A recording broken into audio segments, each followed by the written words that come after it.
Advertencia. Lo que van a escuchar es una narración que mezcla testimonios, documentos fragmentarios y tradición oral. Es leyenda con apuntes de investigación, no una afirmación científica absoluta. A lo largo del relato señalaremos cuándo hablamos desde la crónica y cuándo desde la mitología local. Traten la información con cautela y respeto hacia las comunidades implicadas. Un autobús de línea entró en la curva del kilómetro 47, en la carretera entre Veracruz y Xalapa, y no volvió a salir. No hubo choque, no aparecieron restos, no hubo señales de frenada que explicaran un vuelco o una caída al precipicio. Era marzo de 2020. En ese vehículo viajaban 32 personas. El relato inicial de operarios y agentes que llegaron al lugar describe marcas de neumático que terminaban en seco en medio de la curva, como si alguien hubiese detenido el vehículo sin motivo. El asfalto, según quienes trabajaron allí, estaba caliente al tacto y despedía un olor a azufre que varios definieron como insoportable. Desde ese momento la historia se bifurcó. Por un lado, la versión oficial envuelta en silencio y lagunas. Por otro, la voz de la leyenda que ya circulaba en la región desde tiempos coloniales. La noche en que ocurrió la desaparición el clima era claro, con luna menguante en el cielo. Los operarios de mantenimiento fueron los primeros en comentar la extrañeza. Vinimos a revisar un desperfecto y no encontramos nada, solo huellas que acababan y asfalto caliente, relató uno de ellos. Carlos Mendoza, conductor con 20 años de experiencia en rutas nocturnas por esa carretera, recuerda la llamada desde la central. Me dijeron que un ADO no había llegado a su destino. Yo pasé por la curva al día siguiente y aquello parecía como si la carretera hubiera tragado algo. Estas voces iniciales, recogidas en entrevistas y actas, son las que encendieron la atención pública y periodística, pero no dieron respuesta. El autobús no pudo ser localizado. Si esta historia te está atrapando, déjame en los comentarios desde qué ciudad nos ves y si conoces la curva del kilómetro 47. Muchas voces locales han contado versiones diferentes, y quiero saber cómo te llega esto desde dónde estás. La escena en la curva se describió con detalles que volvieron inquietante la ausencia de un cuerpo. Las marcas de neumáticos se interrumpían abruptamente, como si el vehículo hubiese dejado de avanzar sin proceso de frenado. En algunos puntos del asfalto, la temperatura era anómala. Operarios técnicos que tocaron la superficie lo compararon con la sensación de pisar barro recién horneado, un calor localizado que no concordaba con la temperatura ambiental. Además, había un rastro olfativo persistente, un olor a azufre, que varios atribuyeron a algún escape químico, pero que no pudo asociarse a ninguna fuga ni a actividad industrial cercana. La policía perimetral anotó la extrañeza, ausencia de señales de choque, de vidrio disperso, de restos orgánicos, nada que habitualmente queda cuando un vehículo y su carga humana sufren un accidente. Testigos que trabajaban en las proximidades hablaron de silencio como un factor inusual. Se oía todo menos lo de siempre, ni insectos ni perros. Parecía que el ruido se cansaba cuando llegabas a la curva, dijo una vecina en un pueblo cercano. Algunos operarios afirmaron que sus aparatos de medición eléctrica marcaron fluctuaciones, pero esos datos, en su mayoría, quedaron en manos de particulares y no fueron validados por un informe oficial completo. La narrativa pública creció entonces alrededor de esos tres elementos físicos: marcas que se interrumpen, asfalto caliente y olor a azufre. Esos signos, repetidos en varias desapariciones documentadas por la tradición oral y en algunos expedientes, se convirtieron en el leitmotiv que vinculó la desaparición de 2020 con relatos anteriores. Para comprender por qué la curva del kilómetro 47 ocupa un lugar prominente en la memoria regional, hay que regresar casi 5 siglos atrás.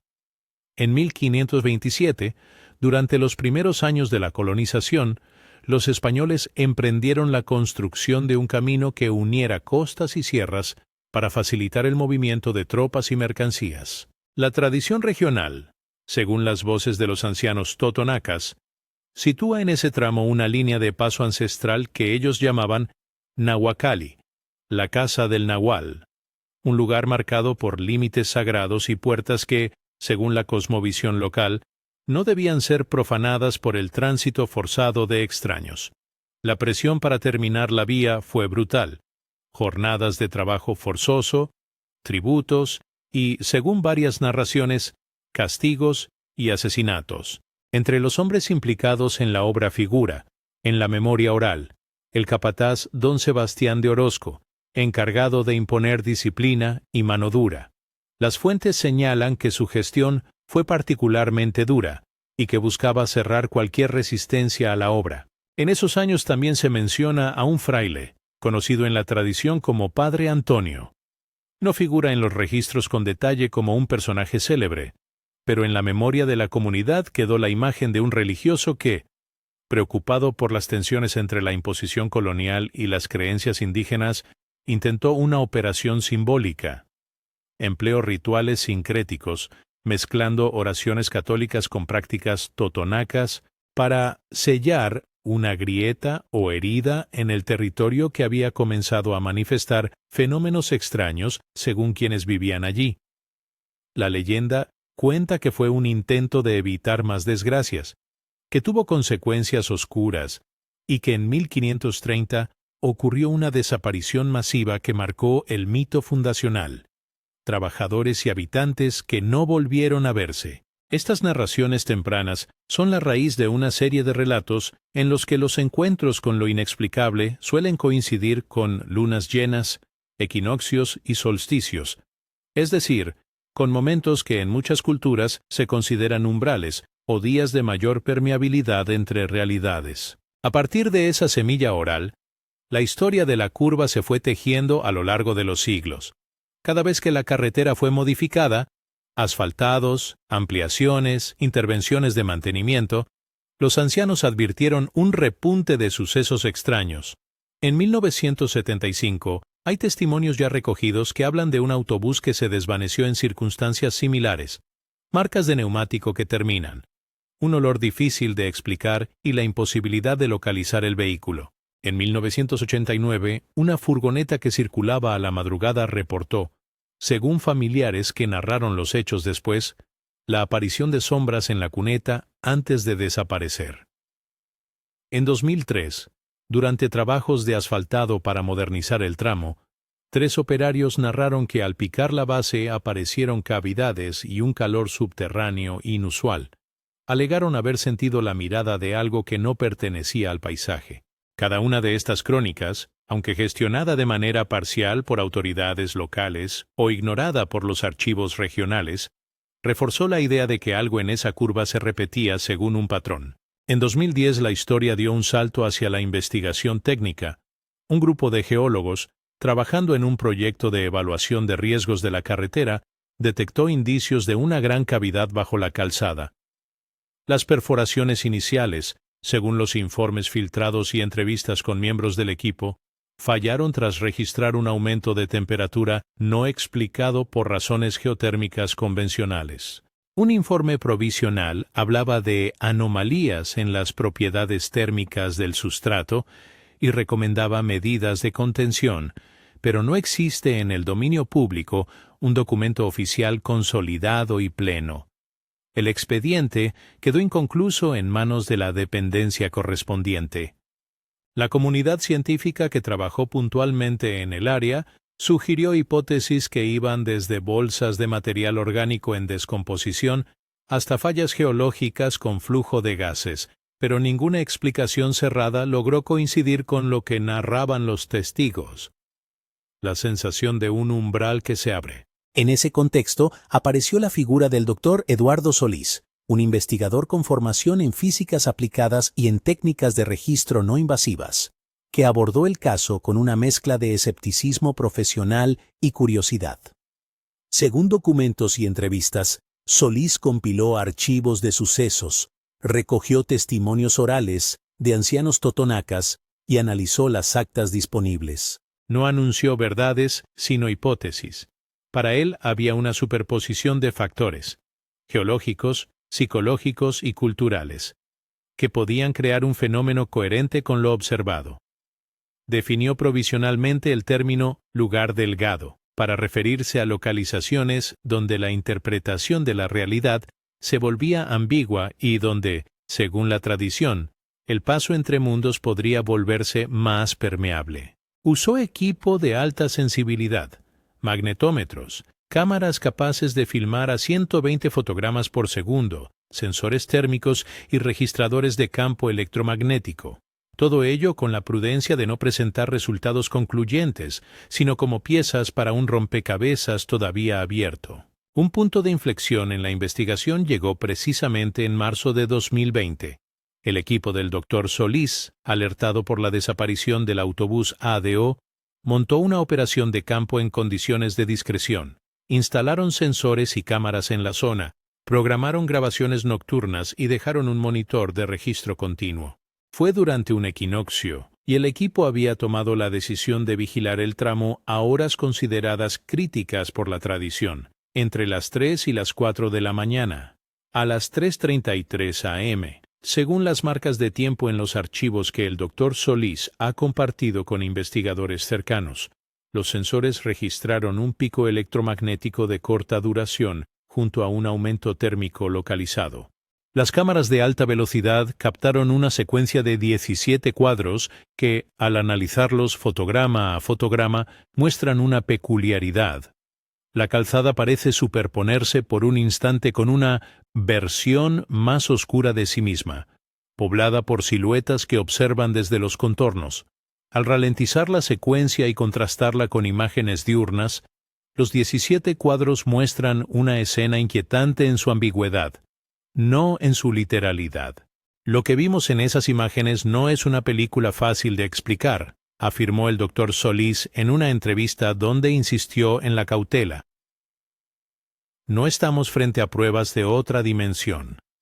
Tenemos un registro que muestra una alteración visual y electromagnética sin explicación inmediata. Existen hipótesis geofísicas y psicológicas que pueden ayudar a interpretar esto, pero no hay un veredicto.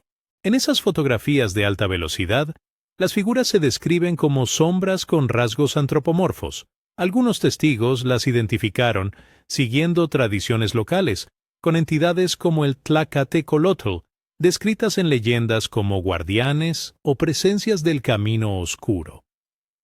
Otros prefirieron mutar hacia explicaciones más prosaicas. Reflejos, efectos de compresión de imagen o interferencias en el sensor. Teresa Rojas, una testigo que vivía próxima a la curva y que colaboró con la recopilación de datos, describió con voz temblorosa lo que le quedó marcado. La noche que grabaron yo estaba cerca, podía oír un zumbido que nadie supo definir y luego cuando vimos los planos era como si algo mirara. Sus palabras, simples y directas, contribuyen a humanizar la investigación. No se trata solo de números y sensores, sino de experiencias que dejan huellas emocionales en quienes las viven. Las familias de las 32 personas desaparecidas en el autobús, por su parte, pidieron respuestas oficiales y respeto por su dolor. Varias decidieron no hablar en los medios por el peso emocional y por la incertidumbre legal que un caso así implica. Ante los hallazgos aparecieron varias teorías que buscan ordenar lo extraordinario sin convertirlo en milagro ni en fábula. La hipótesis estrictamente geológica sostiene que hay cavidades y bolsas de gas que, bajo presión y con ciertas condiciones de humedad y temperatura, podrían provocar episodios de calentamiento localizado y degradación del firme, explicando la sensación térmica y algunas irregularidades en el suelo. Otros científicos apuntan a posibles interferencias electromagnéticas generadas por fallas subterráneas, que afectan equipos electrónicos y la percepción humana en determinados momentos. En paralelo están las explicaciones sociopsicológicas, el fenómeno del contagio narrativo, la construcción de un mito que, una vez establecido, altera la forma en que las personas recuerdan y relatan sucesos. Una alternativa mixta propone que factores geofísicos reales interactúan con simbolismos culturales profundos, luna llena, equinoccios, sitios sagrados, para producir experiencias compartidas que la tradición interpreta como aperturas o umbras. Las teorías más especulativas, que circulan entre aficionados a lo paranormal, hablan de lugares delgados o de portales que vinculan realidades. Estas explicaciones, aunque no pueden ser descartadas por completo si se pretende abarcar la experiencia humana en su totalidad, requieren un salto interpretativo que la comunidad científica y el propio Dr. Solís se cuidan de no dar. En el espacio público, sin embargo, la versión que mezcla memoria, religión y miedo se volvió poderosa. La idea de que la carretera atraviesa una frontera maltratada por la colonización y las obras posteriores es simple y simbólicamente coherente para muchos. El episodio de los 17 cuadros a 120 FPS se convirtió en el centro simbólico de la investigación moderna. Analizarlos implica detenerse en lo que se ve y en lo que no se ve. En algunos fotogramas hay distorsiones plausibles en cámaras por condiciones lumínicas o por vibraciones. En otros, la superposición de planos es más difícil de atribuir a fallos técnicos simples. El equipo del Dr. Solís presentó las imágenes con cautela, subrayando su valor como pista, no como prueba certera. A partir de ese material, se reforzaron las recomendaciones prácticas no oficiales. Evitar el tramo en fechas señaladas, viajar en grupo, no detenerse en la curva en horario nocturno y, en caso de presencia de fenómenos extraños, permanecer dentro del vehículo. Estas sugerencias circularon en comunidades y en redes, adoptadas por algunos choferes y rechazadas por otros por considerarlas superstición. Es pertinente insistir en una línea divisoria ética. Las medidas derivadas de la leyenda funcionan como precauciones culturales, no como mandatos científicos. Decir que conviene evitar una carretera en una luna llena es, en el mejor de los casos, una llamada al respeto por la memoria colectiva y a la prudencia. No se puede reclamar, desde un extremo, que esas reglas sean curativas ni que garanticen la seguridad absoluta.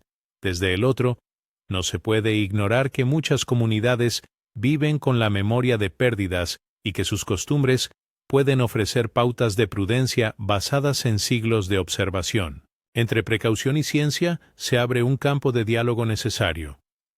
¿Qué significa modificar un paisaje que comunidades enteras han considerado sagrado?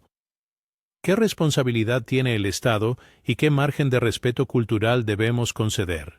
Las consecuencias sociales del caso del autobús de 2020 fueron tangibles. Después de la cobertura inicial, llegaron recomendaciones oficiosas de empresas de transporte para modificar rutas en noches de equinoccio y en fases lunares concretas. Algunas líneas optaron por reducir la velocidad y mantener a 2 conductores en cabina para asegurar presencia humana en todo momento. En localidades cercanas se incrementaron las vigilias y se multiplicaron las historias íntimas sobre ancestros que evitaron ese tramo por intuición. Al mismo tiempo, hubo presiones para cerrar el tramo a inversiones y realizar nuevas intervenciones técnicas que, según ingenieros, podrían subsanar problemas estructurales. Algunas voces defensoras del desarrollo argumentaron que la modernización de la vía era imprescindible por seguridad y economía. Otras pidieron que tales obras se realicen con consulta previa a comunidades indígenas y con estudio cultural antes de intervenir. No es extraño que ante la ambigüedad se generen debates sobre memoria histórica y responsabilidad moderna. La figura de don Sebastián de Orozco, en la narrativa, encarna la imposición colonial que no respetó límites ancestrales.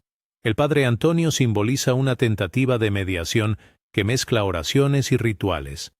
En ambos casos, la lección simbólica es clara. Forzar territorios que guardan memoria tiene un costo, real o psicológico. Para muchos ancianos totonacas, la carretera no es solo una infraestructura, es una herida que se abrió con violencia y que pide reconocimiento. Ellos insisten en un trato respetuoso y en la preservación del relato como forma de reparación. La mirada exterior, la de investigadores y periodistas, enfrenta una tensión: documentar con rigor y, al mismo tiempo, respetar los marcos de sentido de las comunidades. No se trata de equidistancia indiferente, sino de honestidad metodológica. En este punto conviene subrayar que varias piezas del rompecabezas siguen sin respuesta concluyente. No hay consenso sobre el destino de las personas desaparecidas en episodios antiguos, ni sobre lo que sucedió con el autobús de 2020. Aparecen teorías de consumo, de atrapamiento en otra capa de la realidad, o de forma más moderada, de colmatación subterránea con efectos físicos inesperados. Ninguna, hasta ahora, se impone como verdad irrefutable. Pese a la incertidumbre, la leyenda genera normas de comportamiento que por su repetición han adquirido valor práctico. Entre las recomendaciones transmitidas por familias y ancianos se cuentan evitar la curva en lunas llenas, equinoccios y solsticios, no transitar en solitario en horas de madrugada, mantener las ventanillas cerradas si se pasa por la zona en horario nocturno, en caso de intuir anomalías en la carretera, no detenerse junto al arcén y buscar un lugar seguro y bien iluminado para pararse. Insisto, estas pautas forman parte de la tradición y de la prudencia comunitaria, no suponen garantías científicas. Son reglas de convivencia con una memoria que ha registrado pérdidas y que opera como aviso colectivo frente a un territorio que reclama respeto. Es inevitable hacer un balance moral frente a la tensión entre progreso y memoria. Las infraestructuras transforman paisajes y, con ello, alteran la biografía de los territorios. Preguntar por la ética de una intervención en lugares señalados por comunidades indígenas no es retórica.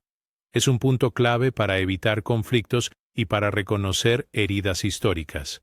La arqueología del miedo y la memoria debería formar parte de la planificación. Ignorar relatos que han persistido durante siglos puede no solo generar menoscabo cultural, sino, eventualmente, agravar riesgos materiales por falta de diálogo.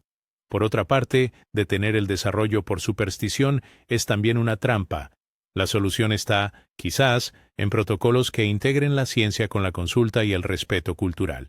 ¿Qué le queda a quien escucha esta historia en términos de aprendizaje práctico? Primero, reconocer la complejidad.